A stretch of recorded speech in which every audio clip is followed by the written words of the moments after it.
የውድድሩ ዓላማ አጠገብ ያዘጋጀንልህ ልጅ ጀንጅነ ስልክ ቁጥሯን መቀበል ነው የሚሆነው። 2 ደቂቃ ነው። ኧረ አያሳስብም እንዴ። ሰላም ነውና? ሰላም እግዚአብሔር ይመስገን። ተማሪ ነህ? ሰራተኛ? አታ ሂሩታ እንዴ እዚህ የቅድሚያቶችን ጅንጀና ይዘህ ትመጣለህ እንዴ? ሂሩታ ምንድነው?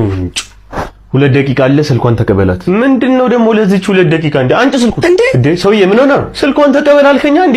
ምን እያልክ ነው አንተ ራስህ? ወንድም ያልፋል። አንተ ሂድ፣ ቀጣዩ ዙር ላይ ነው ይሻላል። እንዴ ጭራሽ ፊት ለፊቱን ምጨለጭልሽ። ኧረ እኔ አፍራለሁ።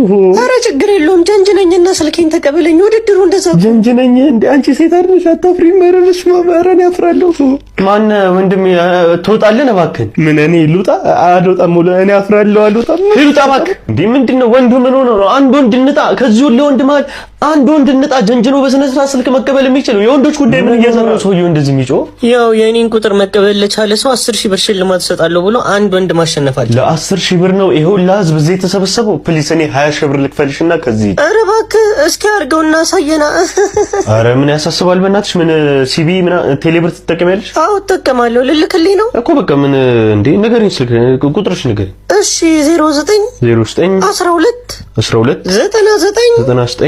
99 28 ቁጥሯን ተቀብያለሁ። ምን ቁጥሯን ተቀብያለሁ አለቃ። ይሄው እንዴ አንተ አታፍርም እንዴ?